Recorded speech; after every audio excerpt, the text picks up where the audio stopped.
बिस्मिल्लाहिर्रहमानिर्रहीम अस्सलामुअलैकुम रहमतुल्लाह। आज पीपल्स पार्टी को इस बात का अंदाज़ा हो रहा है कि उन्होंने जो तरमीम की है 27वीं आईनी तरमीम, इसके लिए सपोर्ट किया, इसके लिए वोट दिया और इन्होंने बीच में से जो अपना एक हिस्सा निकाला है। देखें, एक बड़ी मिसाल, बड़ी मशहूर मिसाल दी जाती है कि पूरे अपनी एक छोटी सी बोटी की खातिर आप पूरा बकरा कुर्बान करते हैं कि आपको सिर्फ एक बोटी चाहिए, उसके लिए आपने पूरा का पूरा बकरा कुर्बान कर दिया। ये इस वक्त मिसाल पीपल्स पार्टी के ऊपर बिल्कुल फिट बैठती है कि पीपल्स पार्टी ने अपनी सिर्फ बोटी हासिल करने के लिए पूरा का पूरा बकरा ही इसने कुर्बान कर दिया। और यहाँ पर इसने सिंध के अंदर इक़्तिदार हासिल करने के लिए, अपने ठेके हासिल करने के लिए, लूट मार के लिए, एनआरओ के लिए, अपने इक़्तिदार के लिए इन्होंने पूरे पाकिस्तान की कुर्बानी दे दी। ये है असल में बात। अब पीपल्स पार्टी को इसका एहसास हो रहा है। अब पीपल्स पार्टी ने किया क्या? देखें, पीपल्स पार्टी ने असल में डील की है इस्टेब्लिशमेंट के साथ और डील ये है कि सिंध के अंदर हमें ना छेड़ा जाए, वफाक के अंदर हमें शेयर दिया जाए, पंजाब के अंदर हमें शेयर दिया जाए, बलूचिस्तान के अंदर तो ऑलरेडी इनके पास शेयर मौजूद है और ये जो पंजाब के अंदर वफाक के अंदर शेयर मिलेगा, उसके बाद इनको आज़ाद कश्मीर के अंदर भी गवर्नमेंट मिल जाएगी।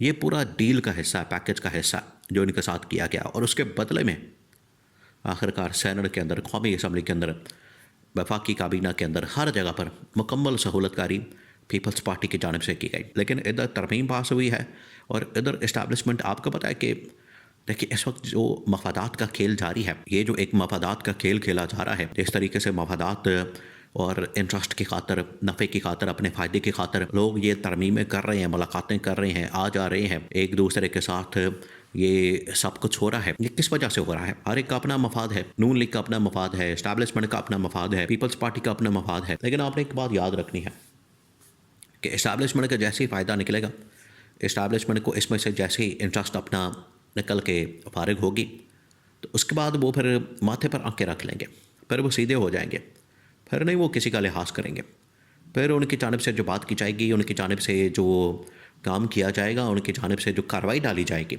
फिर ये इनको समझ आएगी, फिर इनको लक पता जाएगा। अब हुआ क्या? पहली जो उसके बाद डेवलपमेंट हुई है, पहली डेवलपमेंट इस पूरी की पूरी तरमीम के बाद, इसको पास करने के बाद, इसको मंजूर करने के बाद जो पहली डेवलपमेंट हुई है वो ये कि अब पीपल्स पार्टी ने आज़ाद कश्मीर के अंदर गवर्नमेंट मानना शुरू कर दी है, मांगना, और वफाक के अंदर शेयर मांगना शुरू कर दिया है, इस्लामाबाद के अंदर, पंजाब के अंदर।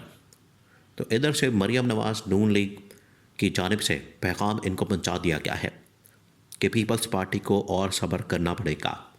ये जो नून लीग के 2-3 मिनिस्टर हैं, ये उन्हीं की बाकायदा स्टेटमेंट रिकॉर्ड के ऊपर, पब्लिक टीवी टॉक शोज़ के अंदर, पब्लिक में रिकॉर्ड के ऊपर आ गई है, जिन्होंने ये बात कही है कि अभी तरमीम होने दे, पास होने दे, मंजूर होने दे, पूरा प्रोसेस मुकम्मल होने दे।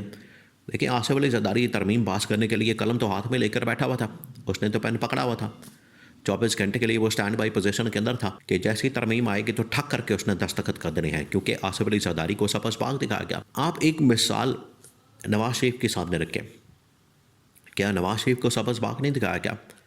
नवाज शरीफ को किस तरह से सबस बाग दिखाया गया कि आपको वज़ीर आज़म बनाया जाएगा, वज़ारत उस्मा की कुर्सी के ऊपर बैठाया जाएगा और आपको बड़े ही यहाँ पर लाव लश्कर के साथ, बड़े ही चमचमा के साथ, बड़े ही यहाँ पर आपको रौनक मेले के साथ आपको 2/3 मेजॉरिटी भी मिलेगी। आपको चलें 2/3 नहीं तो सिंपल मेजॉरिटी मिल जाएगी, फिर उसके बाद आप वज़ीर आज़म बन जाएंगे, वारे न्यारे हो जाएंगे। लेकिन आपने ये हमारी पहले शर्तें पूरी करनी हैं और उसके बाद आपको वज़ारत उस्मा मिलनी है। नवाज शरीफ चक्कर में आ गया। आपको पता है, ये लालच ऐसी चीज़ होती है कि जैसे ही आप ट्रैप होते हैं, उस चक्कर में आते हैं, लालच में फंसते हैं, तो फिर आपका सब कुछ किया कराया ख़त्म हो जाता है। तो नवाज शरीफ उस लालच में आ गया। बाद में उसको पता चला कि उसको तो अपनी ही सीट से हाथ धोना पड़ गया, अपनी ही सीट उसके हाथ से निकल गई। उसके लिए भी फॉर्म 47 का बंदोबस्त करना पड़ा, जाली इलेक्शन का बंदोबस्त करना पड़ा, मैनेजमेंट करनी पड़ी अपने ही हल्के के अंदर। तो अपना हल्का नहीं निकाल सका नवाज शरीफ, तो वज़ारत उस्मा तो बड़ी दूर की बात है। तो ये मिसाल आप जहन में रखें। तो ये सारा कुछ इस्टेब्लिशमेंट के साथ किया क्या? आज जब पीपल्स पार्टी ने सब कुछ कर लिया, इस्टेब्लिशमेंट के साथ डील कर ली, मुकम्मल कर लिया, उनके साथ एक एनआरओ कर लिया, उसके बाद इनको बताया गया, उसके बाद अब इनको ये कहा जा रहा है कि अब आप सब्र करें, थोड़ा सब्र से काम लें, आपको बताते हैं, दिखाते हैं, आपको ये गवर्नमेंट का शेयर देते हैं वफाक के अंदर, पंजाब के अंदर, आज़ाद कश्मीर के अंदर, पहले आप सब्र करें थोड़ा, ये इनको कहा जा रहा है। ये पहली वो स्टेटमेंट है, ये पहला वो बयान है जिससे पीपल्स पार्टी की आंखें खुल गई हैं। इनके 14 तबक रोशन हो गए और इन्हें अंदाज़ा हो गया है कि हमारे साथ कितना बड़ा हाथ हुआ है। हम जो सोचते रहे थे, हम जो प्लान कर रहे थे, हमें जो वादा किया गया, हमारे साथ जो डील की गई, मुकम्मल किया गया, हमारे साथ एक अंडरस्टैंडिंग डेवलप की गई, वो तो सारी फारिग हो गई और ये तो मामला ही कुछ और निकला। उसके बाद इनको याद आया कि इमरान खान ने जो बातें की थी, इमरान खान ने जो कहा था कि आपके ज़रिए से असल में तो इनको इस्तेमाल किया जा रहा है। ये समझ रहे हैं कि हम इस्टेब्लिशमेंट को इस्तेमाल कर रहे हैं। इनका ख्याल ये है कि हम इस्टेब्लिशमेंट का कंधा इस्तेमाल कर रहे हैं, वो बड़े ताकतवर हैं, बड़े पावरफुल हैं।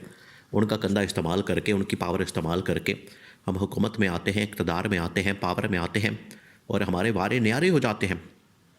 लेकिन असल में इनको इस्तेमाल किया जाता है। इमरान खान ने कहा था कि आपके ज़रिए से हुकूमत में आ जाएंगे, हुकूमत बनाएंगे, पीछे बैठ के हुकूमत चलाएंगे। आप सिर्फ डमी के तौर पर काम करेंगे, डमी के तौर पर ऑपरेट करेंगे।